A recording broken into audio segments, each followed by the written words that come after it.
Hey, it's currently 5 a.m. in Toronto.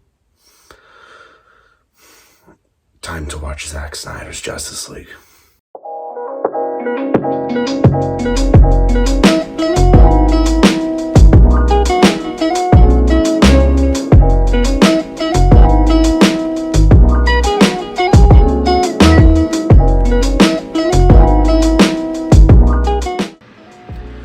I don't think I've woken up at 5 a.m. for anything else besides a flight, so this movie's pretty important to me, as you can tell. Let's see how this goes, shall we? Much later.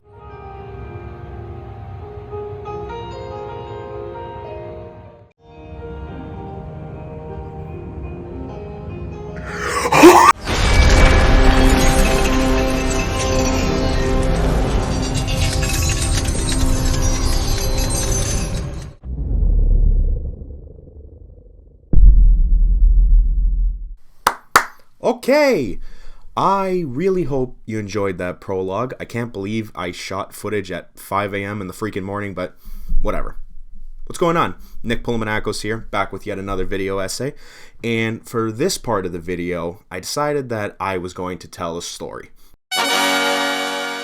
So, the year is 2017, and I am young, naive, probably stupid, but it's 2017, and I am insanely hyped for the release of Justice League. You know, the trailers, Comic-Con, my anticipation for this movie is at an all-time high. As you all know, I love Man of Steel, I love Batman v Superman, and so why wouldn't I be excited for another Zack Snyder DC Comics movie? Right? Okay. So, as the year goes on, you know, you start hearing about behind-the-scenes trouble. You know, Warner Brothers, Zack Snyder, maybe they're butting heads. Then news comes out that Zack is actually leaving the film because of his daughter's passing. Warner Brothers announces that Joss Whedon is being brought in to shoot the rest of the movie, you know, organize the reshoots that Zack had organized, and that they were still going to meet that November release date. You know what? At the end of the day, you didn't have a lot of information back then compared to now, but I wasn't going to let all those rumors about the behind-the-scenes trouble and how the film was turning out stop me from being excited for Zack's vision being brought to life. I wanted to see what he was going to do for DC Comics' premier superhero team.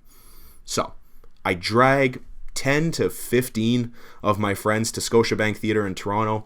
We're all sitting there, we're all excited, the lights go down, and then this happens.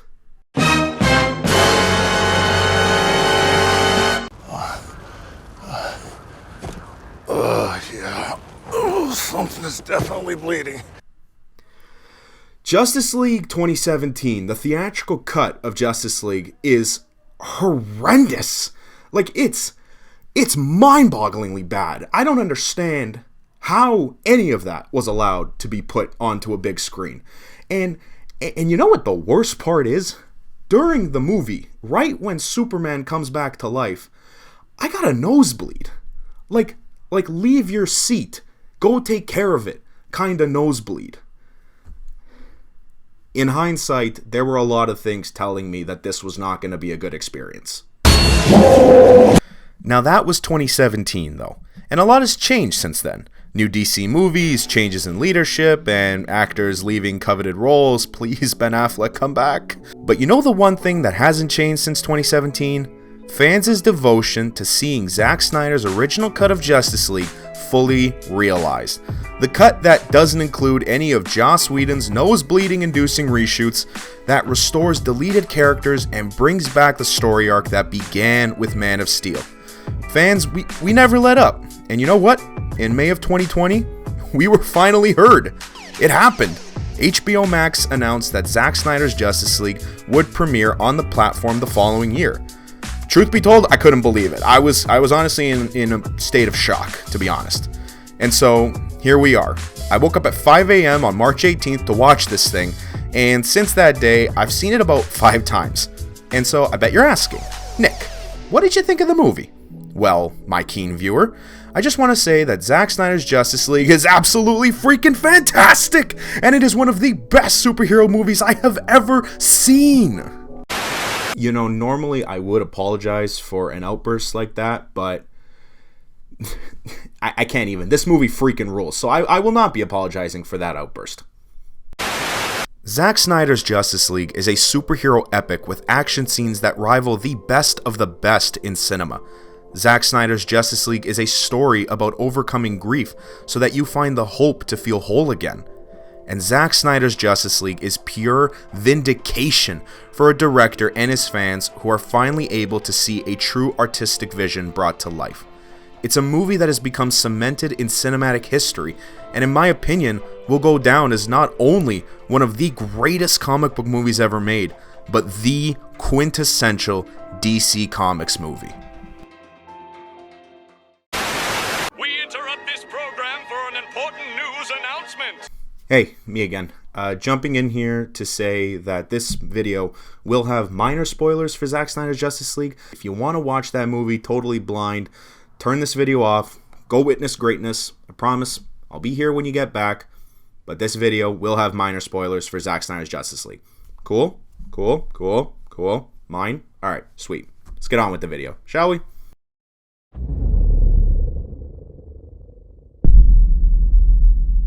Probably the best part about Zack Snyder's Justice League, and the thing that separates it the most from Justice League, is how much time that we get to spend with these characters' human side.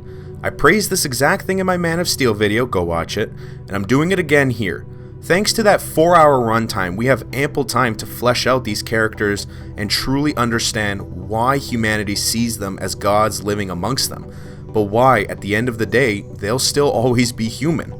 Snyder's Justice League gives us some of the best Bruce Wayne and Alfred Pennyworth content ever. He'll be here, Alfred, I know it. What makes you so sure? Faith, Alfred. Faith. As well as Batman at his most hopeful and heroic. He has finally embraced what it means to be a leader and never loses sight of the bigger picture. Diana Prince feels so earnest and fearless as we finally get to see Wonder Woman navigate the modern world, while Arthur Curry is surprisingly right in line with how he's portrayed in his solo film, jaded and confused, yet still deep down knows what it means to be a hero. And then there's Superman, and my god man, we get so much of that lovable Clark that was introduced in Man of Steel that reminds us at the end of the day he is just a man trying to do the right thing. They're all just people trying to do the right thing. As Jor-El said, they will stumble and they will fall, but in time they'll all become an ideal to strive towards. That being said though, the characters that truly benefit the most from the added runtime are the Flash, Steppenwolf, and of course, Cyborg. Am I late? No, I'm so late. I'm very late. When comparing this film to the theatrical version, it's obviously night and day, but that's never been more clear than for the Flash and Steppenwolf. Both are completely different characters here, with the Flash specifically becoming less of a scared dork and more of an inspirational hero. In Justice League, he's there to only be the comedic relief, and he's never given any depth to explain why he wants to be a hero. Here, that is literally rectified in one specific line. He was my hero. Right there. Not only did Snyder showcase Superman's impact on the League, and by default a person in the world, but we see why Barry is so keen on being a part of Bruce's team. Aside from needing friends, of course. I need friends. Great. It also helps that he has arguably the greatest moment in the film, scored so beautifully by Junkie XL. I won't spoil it here, go watch the movie, go watch the scene. It is so damn beautiful. On the villain side, you have Steppenwolf, who was a complete laughingstock in the 2017 version. Here, he is given a full redesign closer to Snyder's original design, and his original motivations for being on Earth are restored. The result is a layered character who you may actually feel some empathy for. I know what you're thinking. How could you feel empathy for someone who looks like this? But trust me, Snyder, the freaking madman, he makes it happen. Steppenwolf is on the hunt to prove himself to his masters, having clearly screwed up in the past. He can't go home, not without bringing enslaved worlds to his tyrannical overlord Darkseid. He's been cast out, and he simply wants to stand with his family once more. In a weird way, Steppenwolf's story is tragic. Make no mistake though, he's a brutal character, as in take no prisoners, get answers by any means necessary. Also, hilariously, he seems to have an unbridled hatred for horses.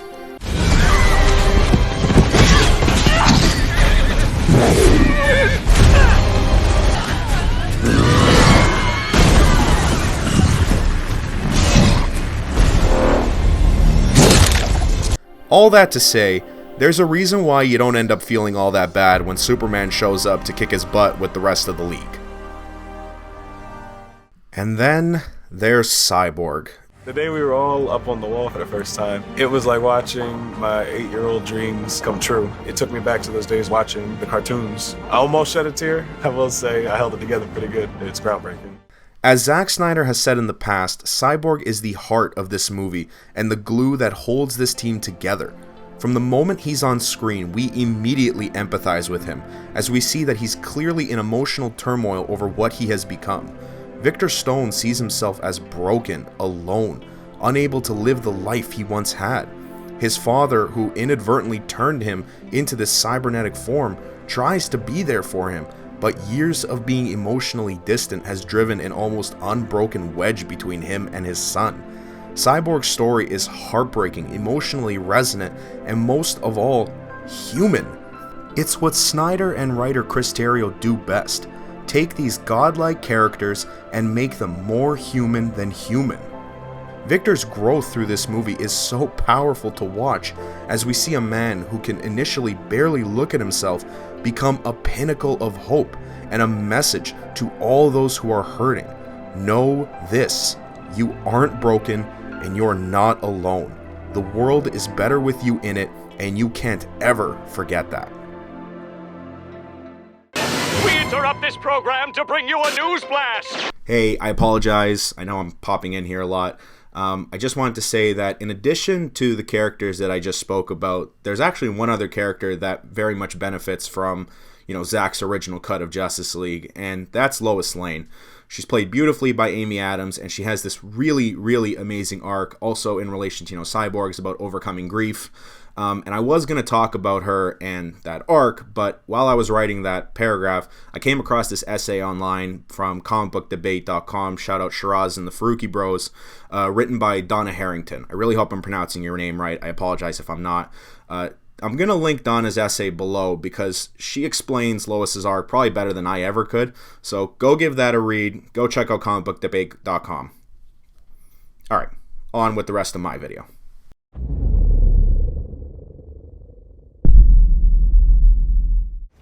Because this will be, once you do this, you do I-beam them, you're going to have your run-in with Cyborg where you... Zack, he's got such an incredible brain for the visual. He has everything planned out in his head before we get there. It's remarkable to be a part of. Everything that we work in, we're stepping into his drawings. And so you're like, can I see this scene before we make it? And he has beautiful drawings. I know I'm going to sound like a broken record here, but the strongest aspect of Zack Snyder as a director is the fact that when he makes a movie, he has a clear vision for it. When Snyder kicked off this DC franchise with Man of Steel, his vision was to show audiences what it truly means for a superhero to represent hope for the greater population. As the audience, we just assume that superheroes will be hopeful and optimistic. But in 2013, Snyder aimed to challenge that, placing Superman in a heightened version of our world. And as I said in my Man of Steel video, while the world may be darker, Snyder's Superman is still a beacon of hope and an ideal to strive towards. Continuing that arc, Batman v Superman challenged that notion further, showing what happens when people reject a savior, or in Clark's case, a man who is just trying to do the right thing. And it was a tough pill to swallow for audiences, and even me, someone who adores BVS, knows that it is the dreary chapter in this overarching story. When approaching Zack Snyder's Justice League, however, instead of doubling down on that darkness, Snyder does something different. He offers viewers a shining light, a beacon of hope in a grim world, a world that can rebuild. Instead of once again trying to deconstruct the idea of a superhero, Snyder decides for a reconstruction. Each member of the Justice League has lost something. Batman is trying to undo his wrongs from BVS, Wonder Woman is adapting to a world she still doesn't understand, Arthur is continuously rejecting his familial ties, Barry's father is in prison, and as I said earlier, Cyborg is unable to accept the second chance at life he's been given. But as they come together, this team is able to help each other overcome their personal demons as they heal themselves, heal the world, and most importantly, heal the audience. Zack Snyder's Justice League is almost as much of a call to arms to audiences as it is to the characters in the film. Snyder takes these broken individuals and builds them back up, showcasing that none of them would be where they are without each other. This Batman is a complete 180 from the one we saw in BVS, and it is a sight to behold.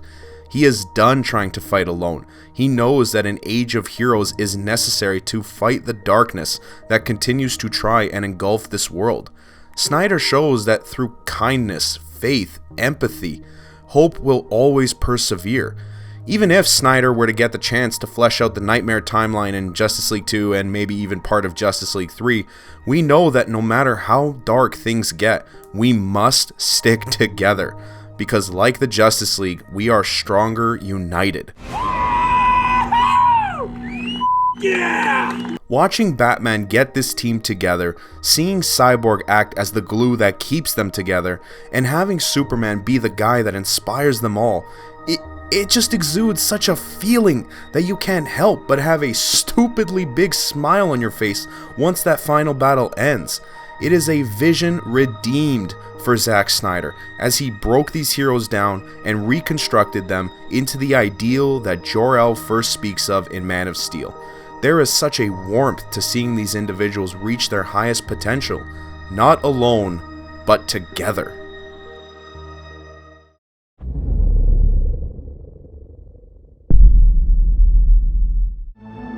I'm excited for fans to get to see this giant 4-hour movie that's completely singular to their investment. If you followed the first two movies, this movie really kind of takes you into a completely immersive scope and scale. Nothing like this has ever happened before, and I'd argue that it'll probably never happen again. In a world where studios churn out films like toys on a conveyor belt, it is so refreshing to see a film that is clearly the product of a director's vision. An insane one, very much an insane vision, but nonetheless a singular artistic vision. The release of the Snyder Cut not only represents vindication for fans who have been clamoring for its release since 2017, but mainly for a director who can finally rest knowing that he poured his heart and soul into this project, and we all enjoyed the freaking hell out of it. It's a story that can empower us to keep going, even when all the light in the world seems to be lost. It teaches us how grief can consume our lives, but that we must do everything we can to move past it, because the world needs us in it. It is unlike anything we've seen before, and it is an unbroken labor of love to Snyder's fans, his family, and most importantly, his late daughter, Autumn. Zack Snyder's Justice League not only met my expectations, but exceeded them in every possible way. It featured complex and entertaining characters, and it has some of the best action ever seen in a comic book movie, as well as a musical score for the ages. It's easily my favorite DCEU movie, and without a doubt, the quintessential DC Comics movie.